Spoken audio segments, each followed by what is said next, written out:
Hello friends, welcome back to my channel Deep classes, जिसमें हमारा आज का टॉपिक है बिरादरी कहानी की समीक्षा कीजिए। आज के वीडियो में हम इस क्वेश्चन के आंसर को जानेंगे, लेकिन उससे पहले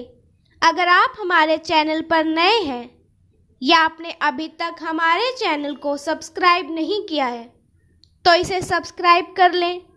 जिससे हमारे आने वाले वीडियो के सभी नोटिफिकेशंस आप तक पहुंच सके।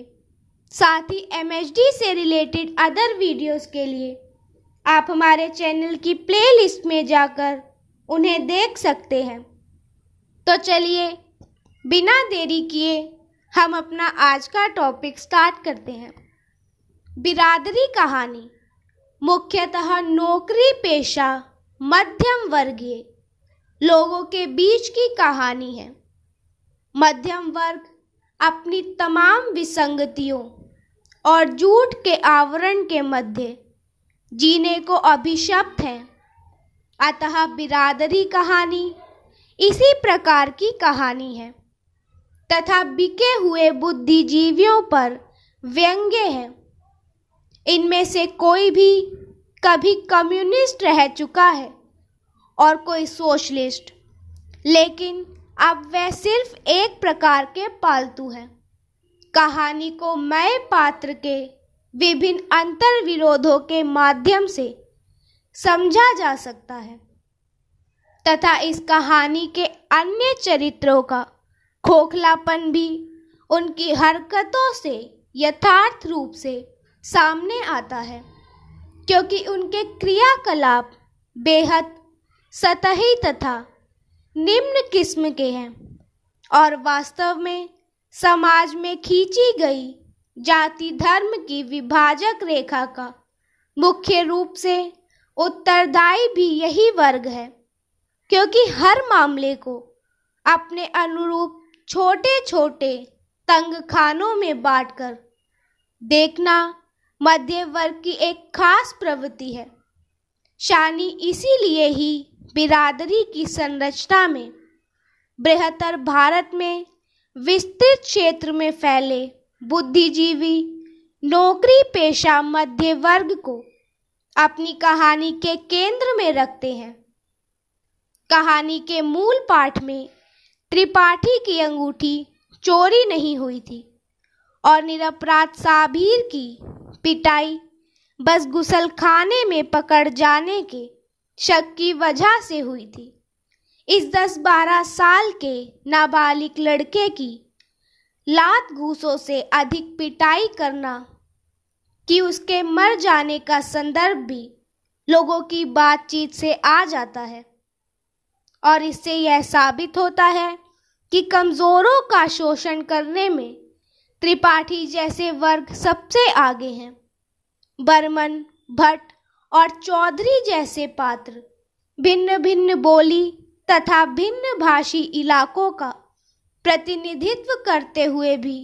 अपनी मध्यम वर्गीय मूल प्रवृत्ति के समान है और हिंदू मुसलमान की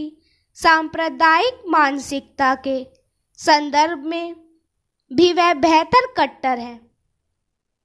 और अपने मोहल्ले के तथा अपने ही बीच के मुसलमान साथी की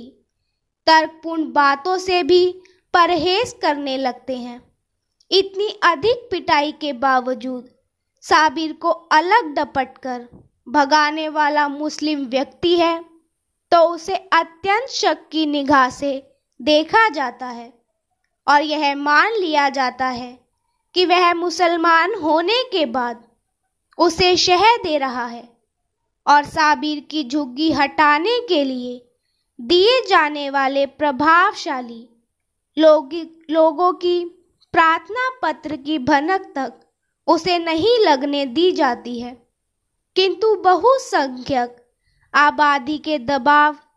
या कहें कि उस वर्ग के अन्य चरित्रों के अनुरूप ही अपने को ढाल चुके मय पात्र में भी एक प्रकार का लिजलिजापन दिखाई देता है, क्योंकि कहने को तो वह कम्युनिस्ट पार्टी का कार्ड होल्डर रह चुका है, लेकिन इसके उपरांत भी वर्ग संघर्ष की चेतना का उसमें नितांत अभाव दिखाई देता है। विभाजन के बाद का अल्पसंख्यक श्रेणी में आने वाला मुस्लिम समुदाय अपने तमाम वैचारिक आधारों के बावजूद भी भारतीय समाज की मुख्य धारा में हस्तक्षेप करके उसमें व्यापक स्तर पर बदलाव ला सकने की अपनी सीमाओं से भली भांति परिचित है, जिसे कथाकार शानी ने मय पात्र के बहाने रेखांकित किया है। बिना किसी अतिरिक्त प्रयास के कहानी में एक प्रकार का गहरा व्यंग्य सर्वत्र दिखता है, क्योंकि साबीर को पीटने वाले मध्यम वर्गीय लोग अपनी निज जिंदगी में खुद चोर हैं तथा संपूर्ण भ्रष्ट व्यवस्था भी उन्हीं के साथ रहती है, जिसमें सरकारी व्यवस्था को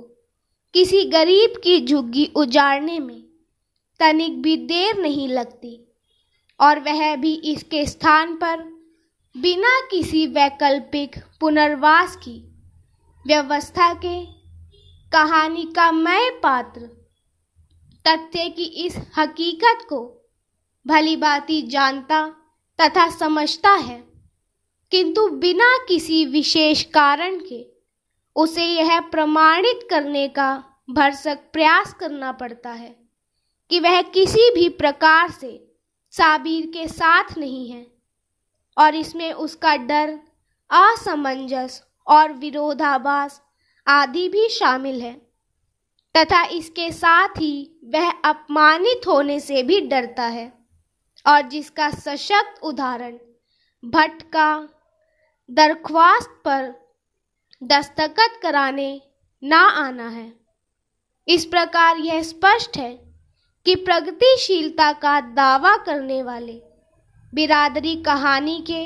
ये विभिन्न वर्ग चरित्र एक ही बिरादरी के हैं और बेहद तुच्छ किस्म के हैं। साबीर का चरित्र चित्रण तो एक प्रकार का बहाना है, वस्तुतः शानी उसके माध्यम से एक बड़े वर्ग के चोरों का पर्दाफाश करना चाहते हैं, जो कि अवसरवाद और स्वार्थ से भरी जिंदगी जीने वाले ये लोग किसी भी तरह की विषम तथा परिवर्तनकारी स्थिति या तो अपना बचाव करते हैं या अपने को उसके अनुरूप ही ढाल लेते हैं, और सोच के स्तर पर वह परस्पर प्रतिगामी होने के बावजूद अपने तमाम खोखले दावों के उपरांत भी सच की पक्षधरता के साथ अपनी आवाज़ उठाने से डरते हैं। अतः कहानी का मय पात्र भी साबीर की माँ की मदद ना करके उसके स्थान पर अपने को बिरादरीवाद के दोष से स्वयं को बचाना चाहता है, तथा इस क्रियाकलाप में उसके लिए साबीर के घर की गरीबी कोई मायने नहीं रखती। वास्तव में वह भी बिरादरीवाद की संकीर्ण सोच